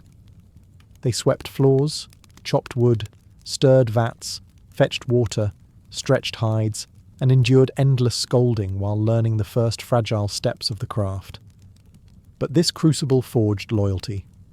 The guild wanted discipline, tradition, and consistency, and apprentices absorbed all 3 before they ever touched a tool unsupervised. After years, sometimes 7, the apprentice became a journeyman, literally a day worker. Now he was paid for his labour, free to travel, and able to work in different shops. Guilds encouraged this wandering. Journeymen carried techniques from town to town, spreading skills like pollen. A Parisian stonemason might learn a trick in Cologne. A Flemish weaver might bring patterns back from Florence. Trade routes became rivers of shared knowledge, and guilds controlled the flow. Yet the journeyman faced a daunting finish line: becoming a master. This wasn't automatic. It required approval, fees, and above all, a masterpiece. A flawless item crafted to prove that he had truly mastered the craft. Some guilds demanded a chest with perfect joinery, a silver chalice without dents, a loaf of bread with the right weight, or a shoe stitched so well it seemed grown rather than made. Masters were the elite. They owned workshops, trained apprentices, set prices, and voted in guild councils. They guarded techniques like treasure, a recipe, a dye formula, a blade tempering method. These were secrets worth protecting. Masters formed the backbone of guild power, shaping not only the craft but the economic life of the city. This rigid ladder, apprentice, journeyman, master, created uniformity, stability, and pride. But it also created barriers. Outsiders, innovators, and unlicensed workers found the gates closed. And those who tried to open their own workshops without permission soon learned that guild brotherhood could be as crushing as it was protective. If medieval towns had kings and lords, guilds had something even more frightening: rules. Not loose guidelines or friendly suggestions, but strict, sworn codes that every member had to obey. These rules governed everything, from how to bake bread to how to tan leather, how to measure cloth, how to set prices, and even how early a workshop could open its doors. In a world where chaos and competition threatened livelihoods, guilds created a fortress of order. To join, a craftsman swore an oath, public, solemn, and binding. These oaths weren't poetic. They were promises to uphold quality, protect secrets, respect fellow members, and follow regulations that could be astonishingly detailed. A guild of bakers might dictate the exact weight of a loaf. A guild of butchers might specify which parts of an animal could be sold fresh and which must be salted. A guild of goldsmiths insisted on purity tests, hallmarks, and regular inspections. Nothing was left to chance. This wasn't just about pride. It was economic warfare. By establishing universal standards, guilds made sure no member could undercut the others by using cheaper materials or sloppy methods. If one shoemaker sold thin-soled boots that fell apart after a week, customers might start distrusting all shoemakers. That was unacceptable. Quality wasn't simply a virtue, it was a defense mechanism.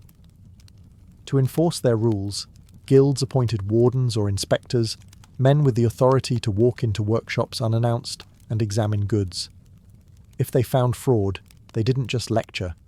They fined. They confiscated. They publicly shamed. In extreme cases, they smashed substandard items in the street or expelled offenders entirely. And once expelled, a craftsman was finished. Without guild approval, no customer trusted you, and no workshop would hire you. Guild meetings, held in halls, taverns, or even churches, were mini-parliaments. Masters debated market conditions, reviewed apprentice progress, set seasonal prices, and issued punishments. Some guilds kept chests filled with emergency funds, tools, or documents. Others built chapels, commissioned altars, or funded feasts. But behind the camaraderie lay an iron core: control. The guild's power extended beyond economics. It shaped social life, festivals, parades, and charity. It overshadowed family ties, village loyalties, and sometimes even faith. A man's guild was his identity, and violating its rules was treated as a personal betrayal. The system worked because it had teeth. Guilds didn't ask for obedience, they demanded it. And in return, they offered something priceless in the unpredictable medieval world: stability. By the 13th century, guilds were no longer just groups of craftsmen trying to keep their standards high. They were economic powerhouses shaping entire towns. And nowhere was this more visible than in the bustling medieval markets. These markets weren't peaceful places. They were battlegrounds of shouting merchants, clashing interests, and endless competition. Without order, they would have descended into chaos. With guilds, they became controlled ecosystems, carefully managed, strategically regulated, and fiercely protected. Guilds didn't simply participate in markets, they dominated them. They claimed exclusive rights to produce and sell specific goods within the town walls. Bakers sold bread only if they belonged to the Bakers' Guild. Blacksmiths forged tools only with guild approval. Butchers cut meat under guild supervision. Even barbers, who acted half as haircutters, half as surgeons, operated within guild structures. If a craft existed, a guild eventually claimed it. This created monopolies that were both blessing and curse. For customers, a guild monopoly meant stable quality, predictable prices, and fewer dangerous surprises. Nobody wanted a badly shod horse, a weak beam in a home, or a physician who learned his trade by experimenting. Guild control kept disasters at bay, but monopolies also meant protectionism. Guilds guarded their privileges like dragons guarding treasure. No outsider, no matter how skilled, could set up a workshop without approval. Foreign merchants could sell goods only on certain days, in certain zones, under strict supervision. If a wandering tinker dared to repair pans inside city limits without permission, guild officers seized his tools and marched him to court. This control extended to the layout of towns. Guilds influenced where shops were placed, how stalls were arranged, and which crafts clustered together. Some streets became permanently associated with specific trades: the goldsmith's lane, the butcher's row, the shoemaker's quarter. These weren't just convenient arrangements, they were strategic centres of power. Guild members patrolled markets, checked weights and measures, enforced fair practice, and reported violations. They acted like economists, police, and local politicians wrapped into one. Their presence stabilised daily life, but also created friction. Markets became mini-states with their own laws, emergencies, and politics. Tensions rose whenever supply shortages hit. Prices spiked, customers complained, and guilds scrambled to regulate production.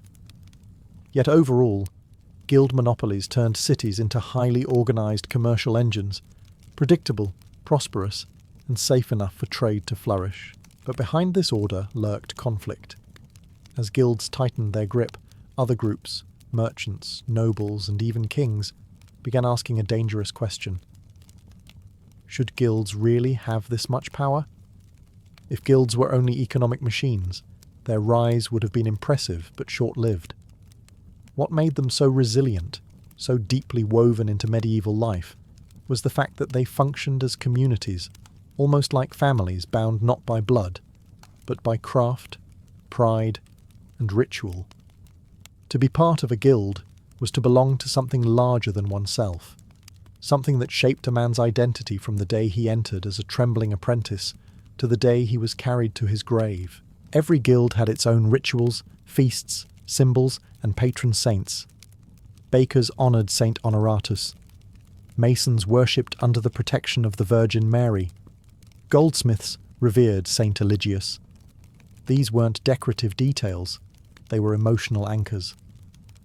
In a world defined by uncertainty, famine, plague, war, fire, guild rituals offered structure and spiritual reassurance. When a guild gathered at its altar for mass, members didn't see rivals or competitors. They saw brothers of the same craft. Guild feasts were legendary, funded by membership dues and fines. Tables groaned under roasted meats, spiced breads, and barrels of ale. These celebrations weren't simply excuses to drink, they reinforced hierarchy. Masters sat at the high table, journeymen in the middle, apprentices at the edges. Every toast, every blessing, every performance of a guild song reminded members that they belonged to a structured, honourable lineage. Charity formed a crucial part of guild identity.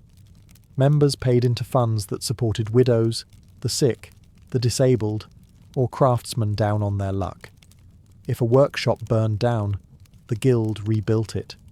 If a member died, the guild paid for his burial. If an apprentice was orphaned, the guild stepped in as surrogate guardian.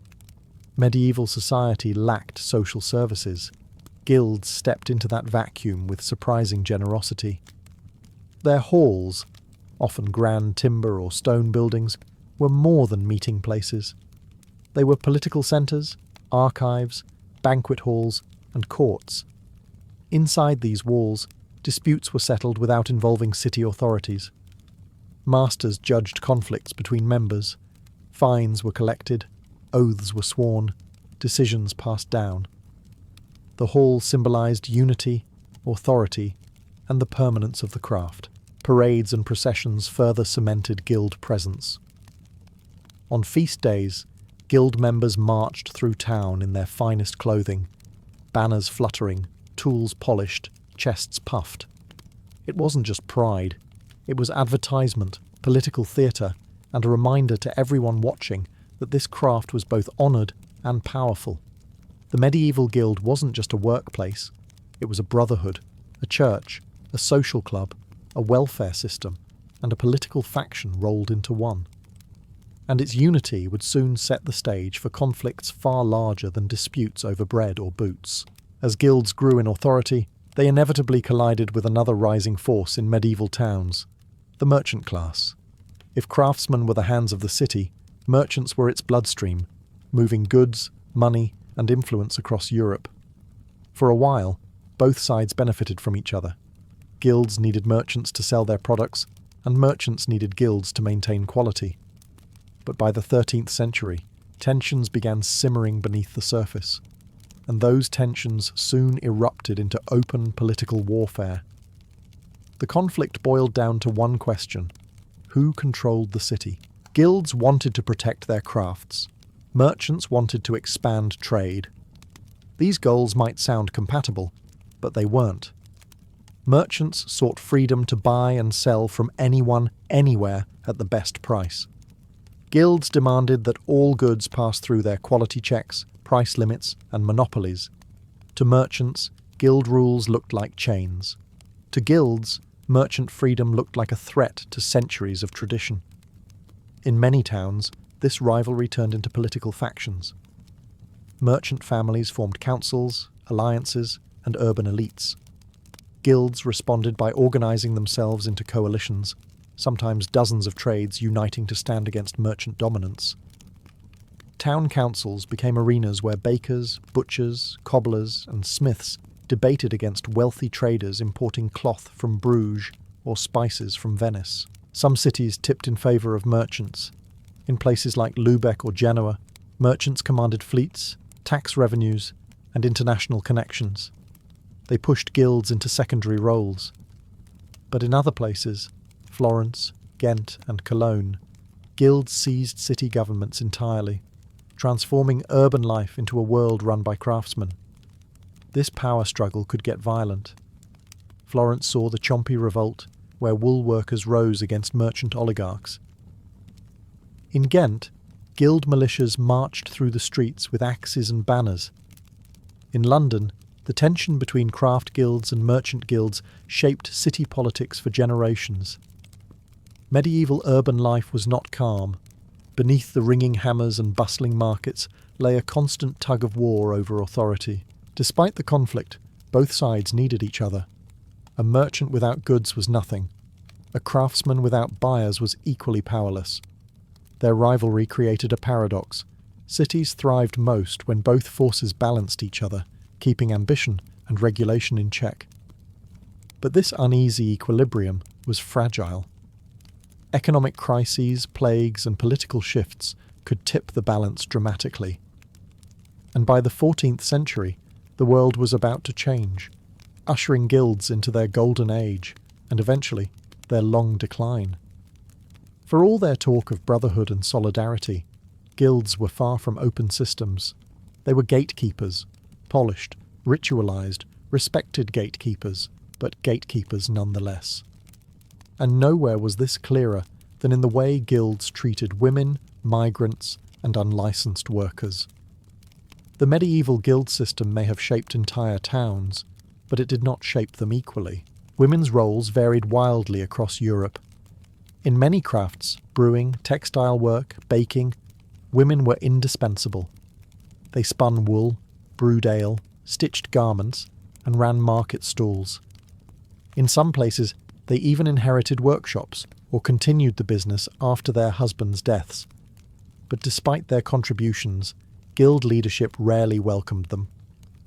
Women might appear in records as craftswomen, brewsters, or alewives, yet they were often barred from full membership and excluded from voting, office holding, or training apprentices. There were exceptions. Certain guilds, especially in the textile towns of Flanders or the brewing centres of England, allowed women limited membership or partial rights. But even then, the guild's upper ranks remained overwhelmingly male. The system depended on family labour and the work of wives and daughters, But official power stayed firmly in the hands of men.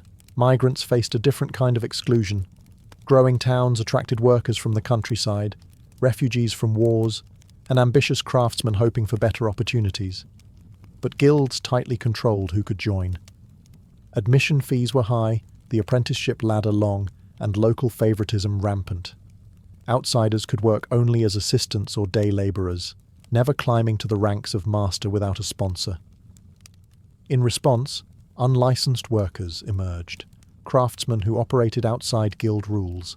Some repaired shoes in alleys, others forged nails in hidden workshops. Many were simply poor men trying to survive. Guilds labelled them interlopers, foreigners, or illegal craftsmen and fought them relentlessly.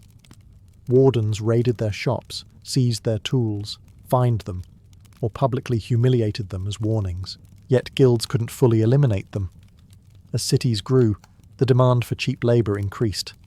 Unlicensed workers filled that gap, quietly, unofficially, and often dangerously, since their lack of regulation meant poor training and low-quality goods. Tensions simmered. Guilds despised them, townsfolk relied on them, and authorities balanced between guild strictness and urban necessities.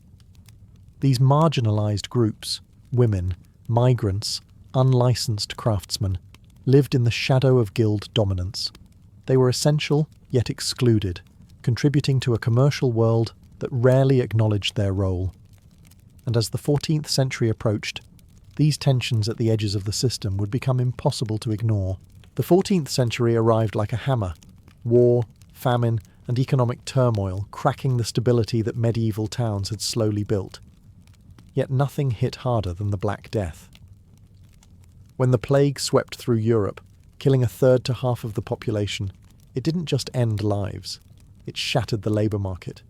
Workshops were left empty. Masters died with entire households. Journeymen fled.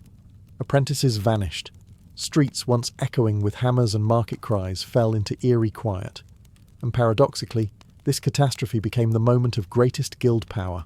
Guilds had always controlled labour supply, but now labour was scarce, and scarcity meant leverage. Surviving craftsmen found themselves in unprecedented demand. Journeymen could demand higher wages.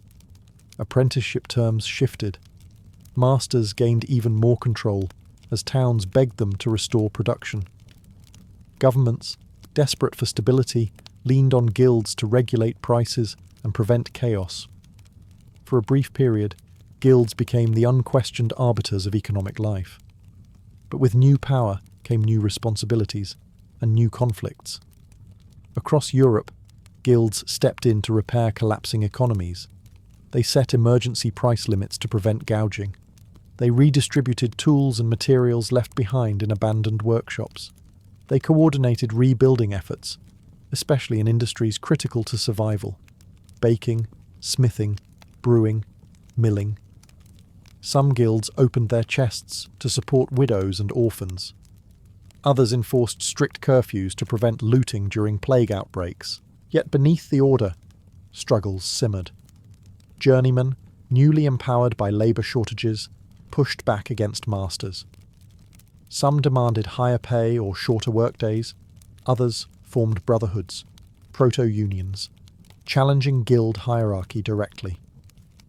Masters, threatened by this rising assertiveness, tightened entry rules, raised fees, and defended their authority with renewed ferocity. Cities, desperate to restore normalcy, sided with guilds. They relied on guild courts to mediate disputes and guild funds to rebuild infrastructure. Civic governments increasingly included guild representatives, giving craftsmen political voices they'd never had before. In some towns, guilds effectively ran the government, creating administrations built from bakers, butchers, weavers and tanners, instead of aristocrats or merchants. But this was also the moment when cracks began to show. Innovation slowed under tight regulations.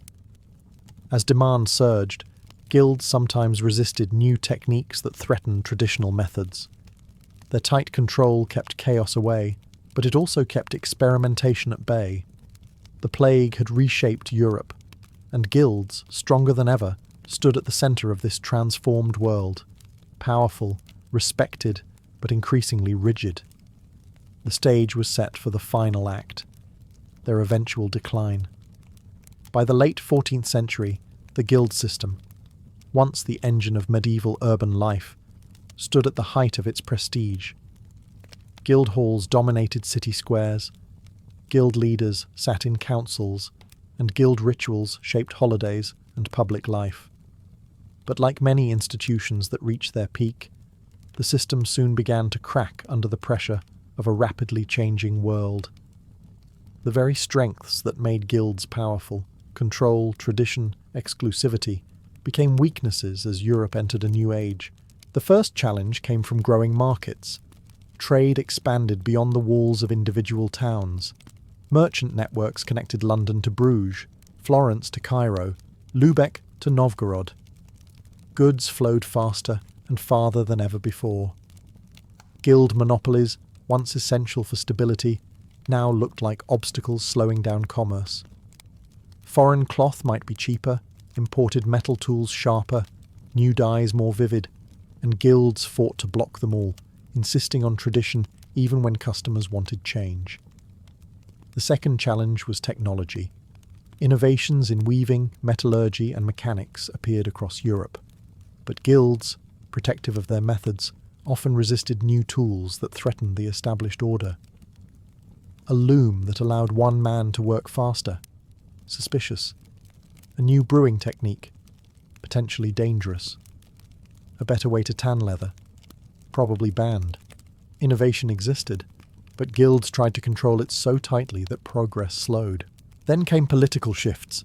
Kings strengthened centralized governments and no longer wished to share authority with independent urban guilds. Monarchs sided with merchants, granted trade privileges, and licensed new industries without guild approval. Some rulers even dissolved guild power in certain trades, arguing that economic growth required freedom, not regulation. But the most transformative force was capitalism's early rise. Wealthy merchants, no longer simple traders but investors, began financing large-scale operations: cloth halls, metal workshops, banking houses, mining ventures. These enterprises needed free labour, not guild restrictions. They employed workers directly, bypassing guild hierarchies entirely. Wages replaced master-apprentice bonds. Production scaled beyond what traditional shops could match. As the 15th century approached, guilds found themselves increasingly sidelined. They still held influence, still trained craftsmen, still organised festivals, but they no longer controlled economic life. The world had grown too large, too fast, too interconnected for their old rules. Yet their legacy endured. The apprenticeship model survived into modern trades. Standards for quality and consumer protection can trace roots to guild regulations. Even modern labour unions resemble the journeyman brotherhoods that defied masters centuries earlier. The guilds did not vanish, they transformed. What began as medieval brotherhoods left behind a blueprint for professional identity, collective bargaining, craftsmanship, and community that still echoes through the working world today. She entered history not as a princess or noblewoman, but as a nameless girl dragged across the cold plains of Ruthenia. Born around 1502, somewhere in the lands controlled by the Polish-Lithuanian Commonwealth, she grew up in a world marked by border raids, shifting alliances, and the constant threat of Tatar slavers. One of those raids changed her life forever. Taken prisoner as a young teenager, she was forced south along the slave routes that fed the markets of Crimea, a pipeline of human lives destined for the Ottoman Empire. Most disappeared into anonymity, but Roxolana did not. When she arrived in Istanbul, she was not led into a dungeon, but into a palace so vast it might as well have been its own world, the Topkapi Palace. There, behind towering walls and guarded gates, lay the imperial Hürrem, a society within a society, a political machine disguised as a residence of women. Outsiders imagined it as a place of luxury. Insiders knew it as a battlefield of hierarchy, education, discipline, and intrigue. Every girl was trained to serve, to obey, and to survive. Few ever rose above the lowest ranks. Roxolana's arrival was unremarkable on the surface. A foreign captive, red-haired and sharp-eyed, she entered at the very bottom. But the women around her quickly noticed there was something unusual about her. She was cheerful, strangely, defiantly cheerful. Where others bowed their heads, she met gazes. Where others spoke softly, she spoke with a spark that bordered on audacity. And beneath her bright demeanour was a razor-sharp mind, absorbing languages, etiquette, music, poetry, and the unspoken politics of palace life. To survive the Hürrem, a girl needed discipline. To rise, she needed brilliance. Roxolana possessed both, and something more dangerous: ambition. The imperial Hürrem was ruled by strict order, with ranks leading from servant to concubine, from concubine to favourite, and only in the rarest of cases, from favourite to mother of a prince. The path was narrow and often deadly. Rivalries festered, alliances shifted overnight. Every smile could hide a dagger. Yet Roxolana adapted with unnatural speed.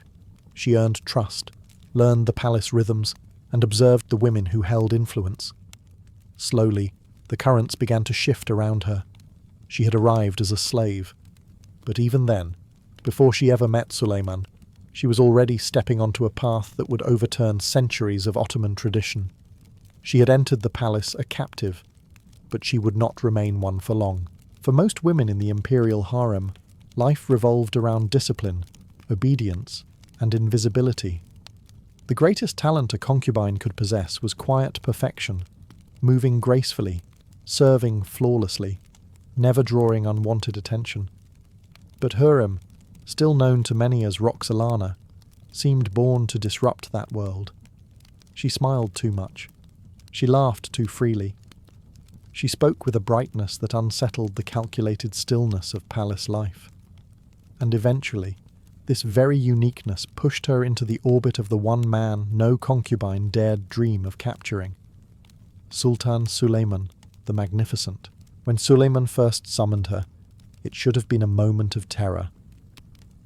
A sultan chose a girl often once, occasionally twice, rarely thrice, before moving on. The encounter could elevate her for a night, but meant little for the future. But Hürrem behaved unlike anyone he had ever summoned. Instead of trembling speechlessness, she greeted him with a kind of bold joy, equal parts innocence and wit. Rather than treating the Sultan as a distant son, she treated him as a man who could be spoken to, teased and engaged with directly. Suleiman, a ruler hardened by campaigns and heavy responsibilities, was disarmed. Their exchange did not follow the script the court expected. She asked questions. She smiled as though she had no understanding of the centuries of protocol saying she should not.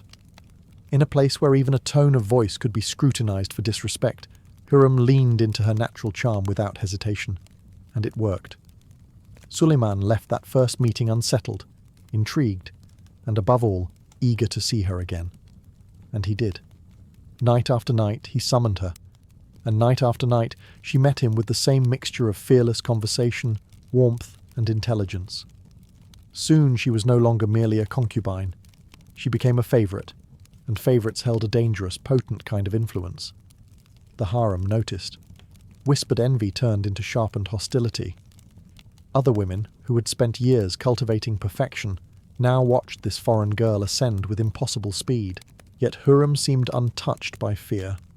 She understood the unspoken truth.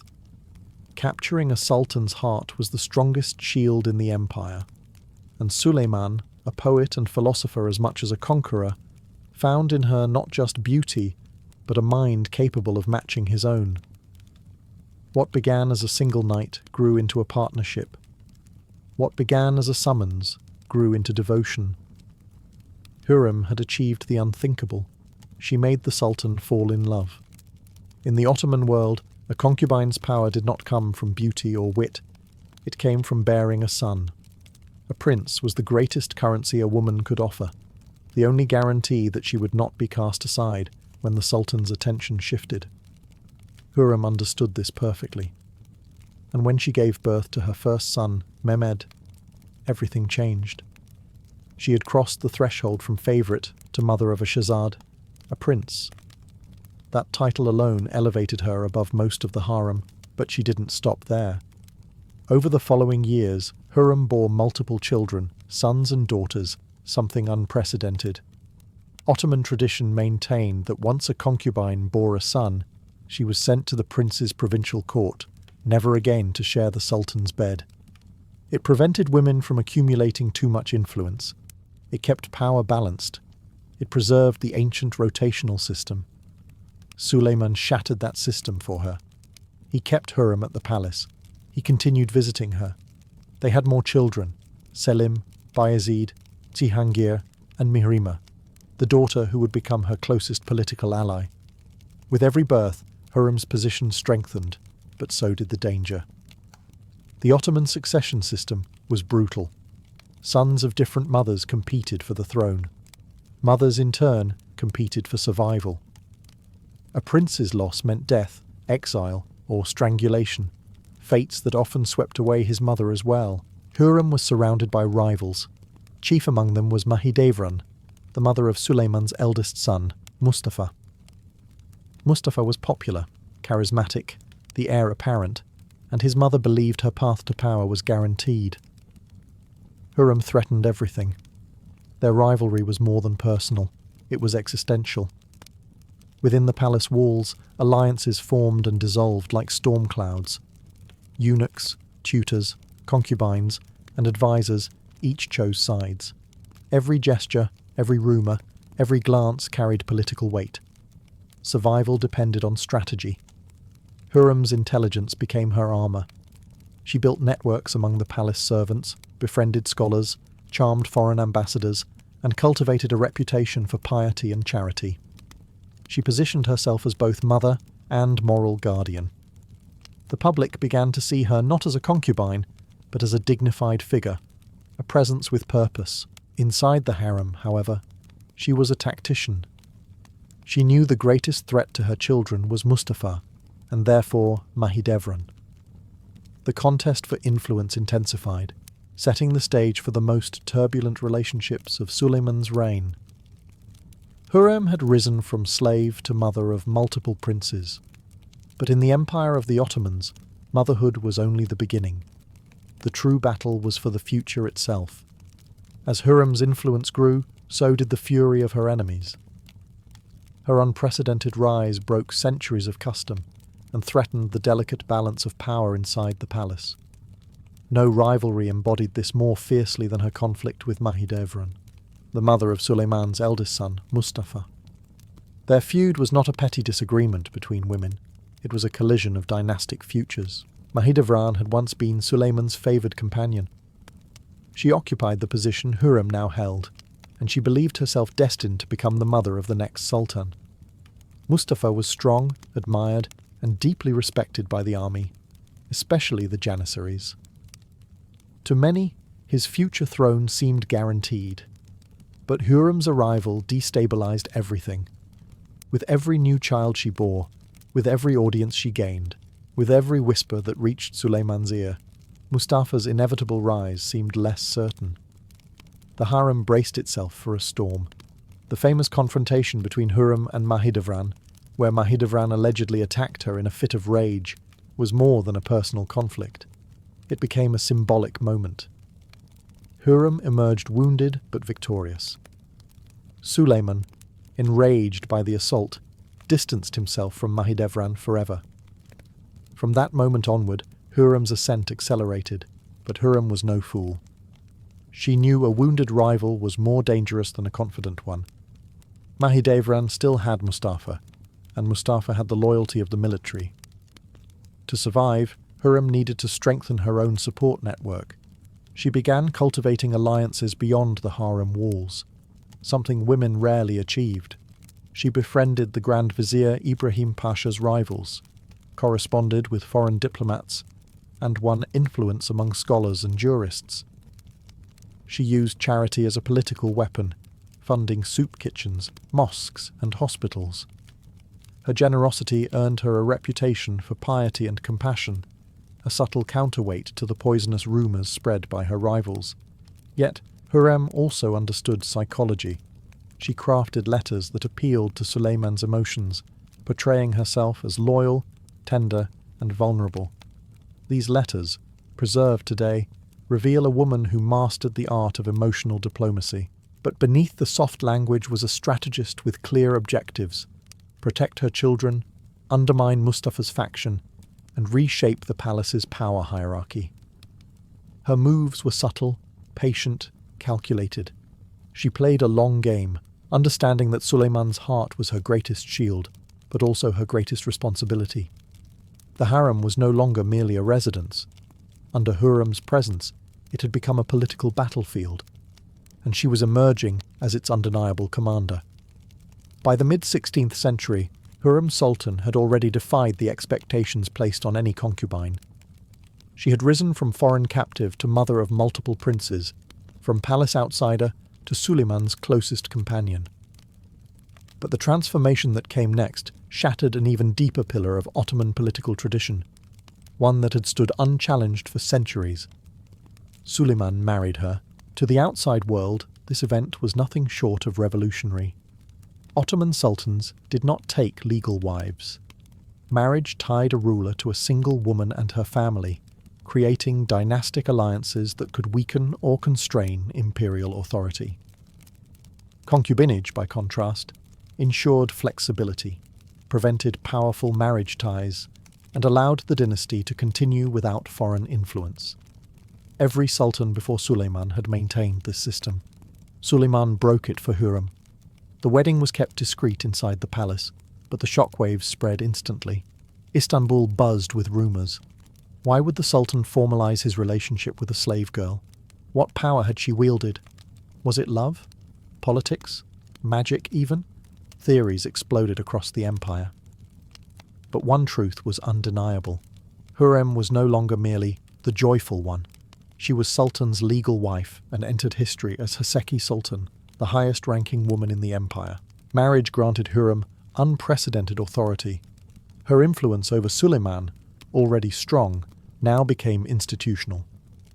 She acquired her own court, her own income, her own political network.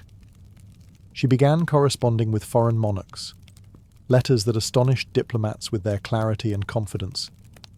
She was treated as royal, not concubine, as partner, not ornament. Her signature appeared on charitable foundations, legal documents, and orders for vast architectural projects. But her elevation also intensified the danger around her. The court's elite, viziers, advisors, harem leaders, and foreign ambassadors watched her with suspicion. Traditionalists muttered that the empire was being reshaped by a woman's whims. Enemies whispered that she had bewitched Suleiman, twisting him away from ancient customs. Hürrem was fully aware of the risks. Legitimacy gave her protection, but also visibility. Every decision she made, every alliance she forged, every whisper she uttered, would be scrutinized. She responded with elegance and precision. She used the tools of royalty: charity, diplomacy, letters, architecture. She transformed her public image from favorite concubine into queenly benefactor, building mosques, schools, public baths, and soup kitchens throughout Istanbul. The marriage marked the end of one world and the beginning of another. For the first time in Ottoman history, a woman stood beside the Sultan, not as shadow, but as partner. No moment in Hürrem Sultan's life is more infamous or more debated than the downfall of Prince Mustafa. It was the turning point that cemented her reputation as brilliant to some, ruthless to others. And whether she orchestrated it fully or simply influenced the course of events, one truth is clear. The stakes had never been higher. Mustafa was Suleiman's eldest son, adored by the Janissaries, respected by the provinces, and admired by foreign ambassadors. He was charismatic, militarily talented, and widely expected to inherit the throne. To the empire, he looked like the perfect successor. But to Hürrem, he represented an existential threat. If Mustafa ascended, her own sons would be eliminated, strangled under the brutal but well-established rules of Ottoman succession. Hürrem could not ignore that reality. and neither could her closest political ally, Rustam Pasha, her son-in-law and the Grand Vizier. Together, they formed a strategic partnership that would reshape the imperial future. Rumours began to circulate, subtle, poisonous, and devastating. Whispers that Mustafa was plotting rebellion, that he had secret correspondence with enemies of the empire, that he enjoyed too much popularity with the army. In an empire where succession plots were not rare but expected, these rumours did not sound outrageous. They sounded plausible. Whether Hürrem planted the seeds or merely amplified pre-existing fears, Suleiman's trust in Mustafa began to crack. The Sultan, burdened by decades of war and grief, grew increasingly anxious about betrayal. Memories of earlier palace coups haunted him. The idea of a rebellious prince was not unthinkable. It was historically routine. In 1553, the decisive moment came. As Suleiman marched to suppress a revolt in Persia, Mustafa rode to join the campaign, loyal and confident. But instead of welcome, he found accusations. Instead of a father, he found suspicion. Summoned to his father's tent, Mustafa entered alone, unaware that executioners waited behind the curtain. The struggle was brief. The empire's most beloved prince was strangled with a silken bowstring. News rippled across the empire. Soldiers wept. Foreign courts recoiled. The Janissaries murmured with anger, and Hürrem's name became inseparable from the tragedy. Some calling her the mastermind, others the scapegoat, all acknowledging her profound influence. For her sons, Mustafa's death removed the greatest obstacle to the throne. For the empire, it marked the beginning of internal fractures that would haunt Suleiman's final years. And for Hürrem, it was the moment she stepped irrevocably into the centre of imperial destiny, never again able to retreat into the safety of the harem. By the time Prince Mustafa was gone, Hürrem Sultan stood at the pinnacle of her influence. No woman before her had ever wielded such reach. She was no longer just the beloved wife of Suleiman or the mother of princes. She had become a political force whose decisions rippled from the palace halls into the distant provinces of the empire. And unlike many who reached the heights of power, Hürrem did not simply enjoy it. She used it. Her first arena was diplomacy. While most royal women elsewhere in the world were silent figures, Hürrem wrote letters to foreign rulers, kings of Poland, shahs of Persia, even European ambassadors, expressing concern, urging peace, offering condolences, and commenting on international events. Her correspondence displayed intelligence, charm, and a subtle strategic mind. She spoke not as a hidden figure, but as a partner in governance. Diplomats were stunned. Some praised her, others feared her, but none ignored her. Her second arena was charity and public works. Hürrem understood that power was strengthened not only by alliances, but also by public reputation. She commissioned grand architectural projects, mosques, schools, baths, soup kitchens, and caravanserais, stretching from Istanbul to Jerusalem. Her most famous was the Haseki complex, a sprawling institution offering shelter, education, and medical care to thousands. Through these projects, Hürrem created a legacy that touched ordinary people's lives, softening her image as a political manipulator and reinforcing her identity as a protector of the poor. But her influence also reached the inner machinery of the palace. She understood the delicate balance between the powerful eunuchs, viziers, and pashas. Rustem Pasha, her trusted ally and son-in-law, remained Grand Vizier, giving her a direct voice in imperial decisions. Through him, she shaped military campaigns, tax reforms, and diplomatic strategies. Their partnership blurred the lines between harem politics and statecraft, creating a new model of female power in the empire. Inside the palace, Hürrem reformed the harem structure itself. She reorganized roles, ensured better training for servants and concubines, and cultivated loyalty through both kindness and calculated generosity. Under her direction, the harem evolved from a residence into an institution, disciplined, efficient, and politically connected. The empire changed around her. What had once been a male-dominated world of campaigns and councils was now influenced by a woman who began life as a slave. Hürrem did not simply navigate the Ottoman court, she reshaped it, setting the foundations for the era known as the Sultanate of Women, when imperial mothers and wives would guide politics for generations. Her power was vast, her reach undeniable, but the cost of such influence was still to come. As the years passed, the brilliant fire of Hürrem Sultan's rise began to dim, not because her power weakened, but because the weight of time, grief, and illness slowly pressed upon her. Even at the height of her authority, she lived inside a court defined by tension. The death of Prince Mustafa had secured her son's futures, but it had fractured the empire. Soldiers murmured, advisors whispered. The Janissaries never fully forgave. Every decision Suleiman made was now filtered through the suspicion that Hürrem had influenced it, and yet she remained indispensable. Her closest allies, most notably Rustam Pasha, held key positions.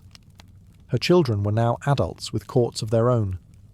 Mihrimah, her daughter, had become her political echo, intelligent, poised, and deeply loyal.